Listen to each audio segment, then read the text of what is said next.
আমরা সকল ধর্মের মানুষকে সাথে নিয়ে শান্তিতে বসবাস করতে চাই।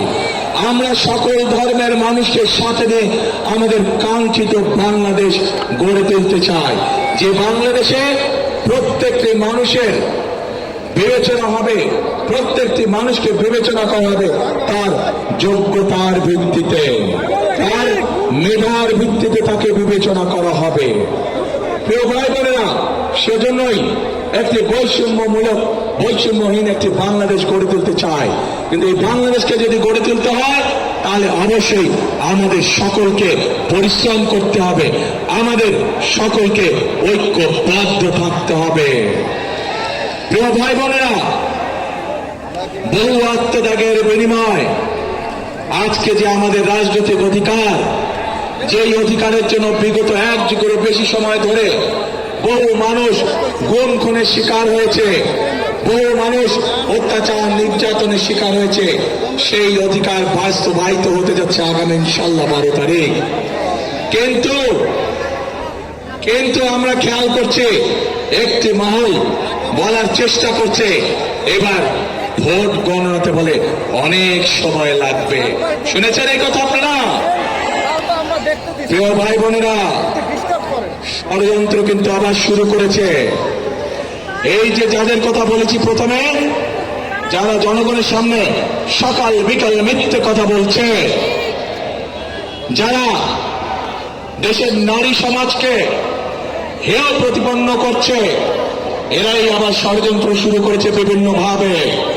কারণ তারা জানে তাদের এইসব কথাবার্তা, তাদের এইসব কাজকর্ম, এইসব ফাঁকিঝুঁকে মানুষ ধরে ফেলেছে, এবং সেজন্যই তারা বিভিন্ন ছল ছাতুরির চেষ্টা করছে।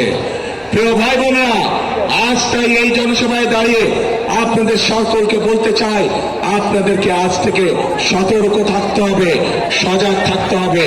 যে অধিকার আপনি গত 1 যুগ ধরে পাননি, আবার যাতে এই অধিকার কেউ কেড়ে নিয়ে যেতে না পারে, আপনাদের সকলকে সতর্ক থাকতে হবে।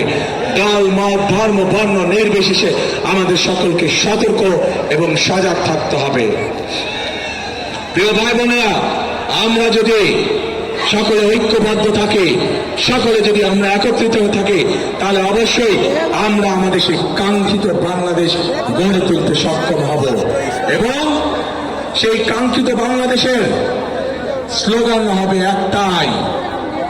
জানেন কি সেই স্লোগান? করব কাজ, কিভাবে করব কাজ, গড়ব দেশ, সবার আগে বাংলাদেশ। করব কাজ সবার আগে ইনশাআল্লাহ। প্রিয় ভাই বোনেরা, আসুন আজ এই জনসভায় আমরা প্রতিজ্ঞাবদ্ধ হই যে আপনাদের সামনে অভিজ্ঞতা রয়ে গিয়েছে, এবং বর্তমান মুহূর্তে যতগুলি রাজনৈতিক দল আছে তাদের মধ্যে একমাত্র বিএনপির অভিজ্ঞতা আছে দেশ পরিচালনা করা।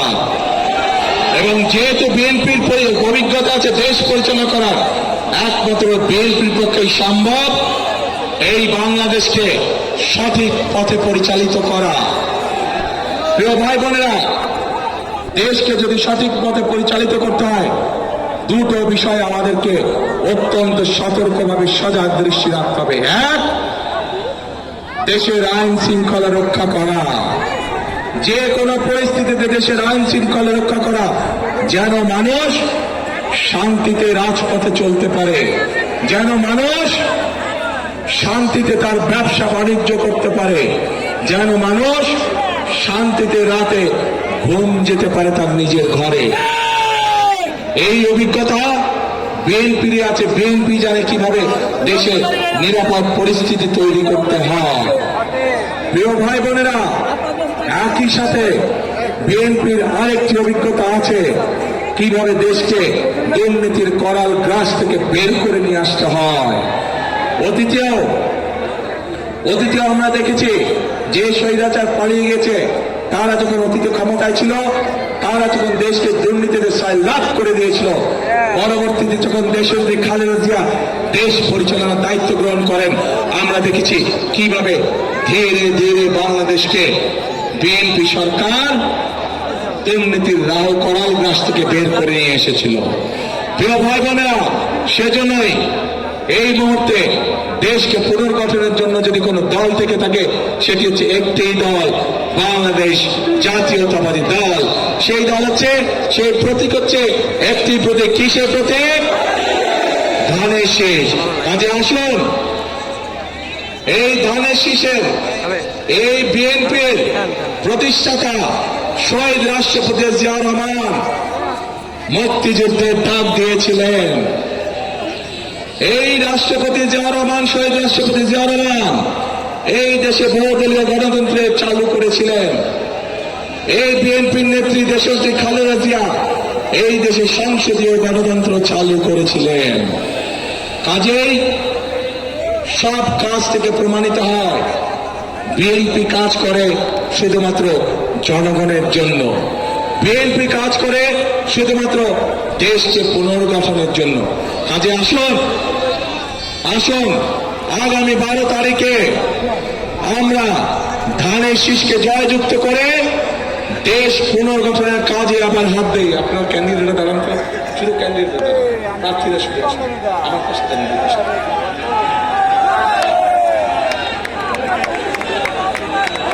প্রিয় ভাই বোনেরা, এই যে আমার দুই পাশে যে মানুষগুলোকে ধানের শীষ হাতে দিয়েছে, এদেরকে আপনারা কম বেশি চেনেন।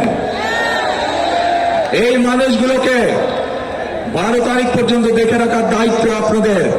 ইনশাআল্লাহ 13 তারিখে ধানের শীষের সরকার গঠিত হলে 13 তারিখ থেকে এই মানুষগুলো আপনার এলাকার উন্নয়ন, আপনার সমস্যা, সুবিধা অসুবিধা সবকিছু দায় দায়িত্ব তাদের।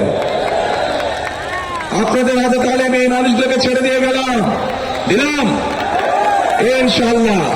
আসুন আমাদের তাহলে বসেন, আমাদের তাহলে আজকে প্রতিজ্ঞা হোক, আমরা যে কোনো মূল্যে ধানের শীষকে বিজয় করব এবং ধানের শীষকে বিজয় করার মাধ্যমে আমরা দেশ পুনর্গঠনের কাজে হাত দিব।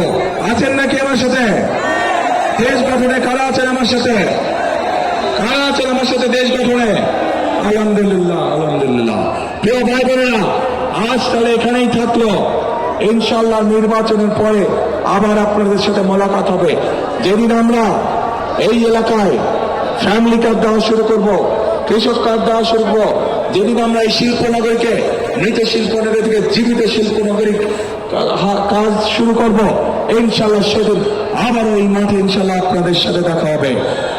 আসুন, কাজ একটাই, কথা একটাই, করব কাজ, করব দেশ, সবার আগে বাংলাদেশ। আল্লাহ হাফেজ। বাংলাদেশ জিন্দাবাদ, বাংলাদেশ জাতীয়তাবাদী দল জিন্দাবাদ। আসসালামু আলাইকুম।